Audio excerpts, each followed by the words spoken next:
Everybody, welcome back to the Spurs 9501 podcast. With a very quick podcast. We've just seen Tottenham Hotspur get a very lucky 2-1 win in the Carabao Cup away to Coventry City. I've got our resident Tottenham expert, Cam, with us. Cam, what's your thoughts on the performance and the result? Good result, but what about the performance? What do you think? Take out the last 5 minutes, and it probably one of the worst performances. I'd try and say one of the worst performances of this season, but that would probably be unfair to the other bad performances that have been competing to see which one could be the worst. Yeah. I mean, what can I say? I mean, in the last 5 minutes, I mean, was there any performance at all before then? I mean, were we even there? I mean, what team was that? What was going on out there? I have no idea. I I mean, mean, let me yeah, ask you a question. First of all, Ange said he's going to take this competition really seriously. He always wins stuff in his second year, but even then, he made 9 changes. What do you think about that team selection? I think the team selection was to some extent bold. I think changing your back four in the way that he did was probably not understandable. I think that some of the players that he put on and had on the bench that he used at the back, I just could not understand. I mean, if he was going to make that change, you would have thought he would have bought someone like Jed Spence on from the beginning, and maybe he would have he had Regulon on the bench. Regulon's on the bench. I mean, wow, talk about a blast from the past. Mhm. So understanding that, what was he? I mean, I just did not understand this team at all. I mean, it was almost like a panic team thrown Mm, together. Looks mm. like players that had not played together for a long time, that hadn't got a clue what they were doing, and it looked like it was just not going to go anywhere.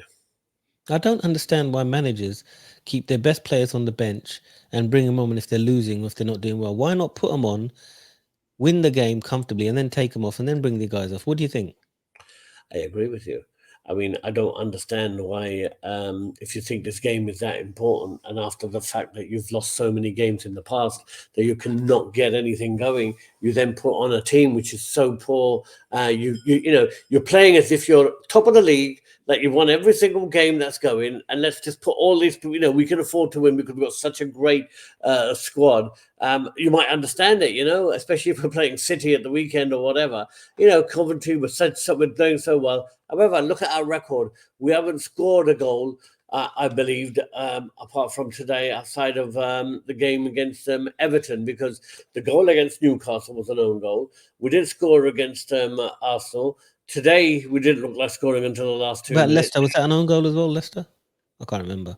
Yeah, no, Leicester Porro scored. Oh, Porro scored, yeah. So what I'm going to say is, we would have thought panic by putting on a strong team and showing that we mean business. I mean, I don't think this guy's got a clue what he's doing, to be honest with No. you. I think this was an absolute potluck today, what happened today. This could have been a 3-0 hammering, Should have been and 3-0 down, shouldn't we? I mean, they had should have two been 3 clear 0 cut down. chances to win It's going to be 3-0. a 3-0 hammering, and contrary to everything that we all believed in, he got lucky again. And I mean, you have to say, Ant's probably one of the luckiest managers that's been around.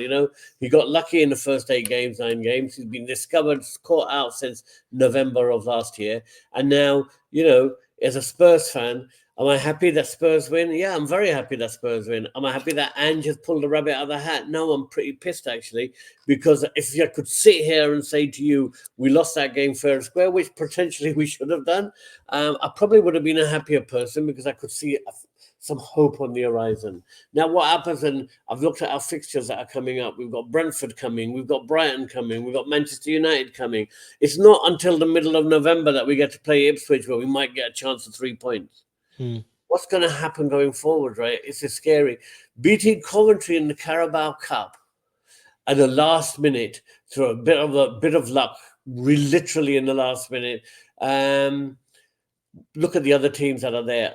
The top teams aren't even in it yet. They'll just blow us away, laugh Yeah. us out off Yeah. the field. Yeah. I mean, it's just off, just putting off the pain to another week, really. I mean, we could have gone out Yeah, this week and just concentrate on yeah. something else. But why was it so bad? I mean, we were told that people like Bergval and Gray are like generational talents. What happened I, there? I'm going to tell you, they are generational talents, and they will be from a manager who knows how to use his players. Because one thing told me, the 85 minutes on that field told me one thing: the players hate Ange. They don't want Mm, to play for him. They don't want to work on his system. They don't want to give him it all. Did you see any urgency, any good No. passing, any kind of movement, anything?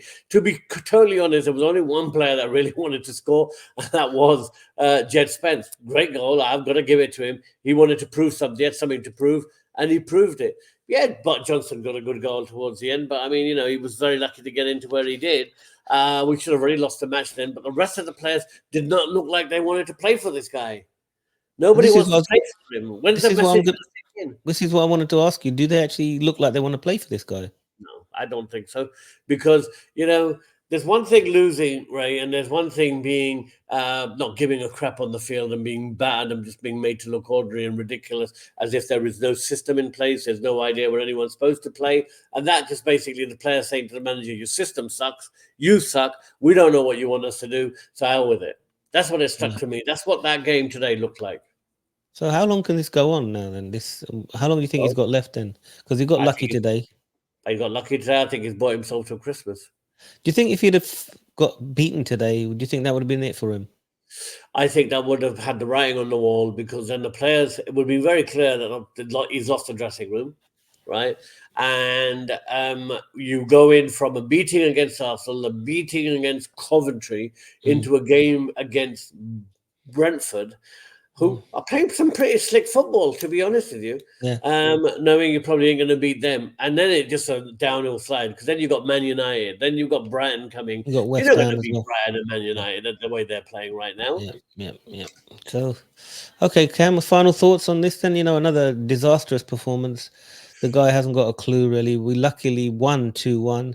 I mean, could we use this as a springboard to do better, or is it just going to be more of the same? Because he's going to play the same tactics every week anyway, isn't he? He doesn't know how to change. I think today's game is very clear for one thing. Firstly, with the way that we played and the way that we did, and that is we have it's a slow cut. The agony is going to be prolonged. Levy's not going to move against Ange because he don't like paying anybody off, even though he's only on about 1/8 of the salary that Conte was on. And it's going to be a slow cut. By the time he does make a move, the season will be over, Europe will be over, everything will be over. And it will be another season, and you'll be sitting there and saying, oh, yeah, next manager, next year. It's another one of those next years never come. Tomorrow never comes for Tottenham. Next year never comes, nor do trophies ever come. So I'm sitting there getting older and older. My hair's getting whiter and whiter.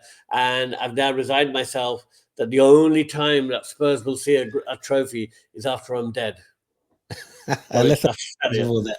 Listen, and okay, Bob, thanks for your time, Cam, and come on, you Spurs. Let's see. We'll do another show after the Brentford match, and let's see what happens there. Thanks very much, Please, Cam. Ange, come on, you Spurs, and please, Ange, please go back to Australia. Thank you.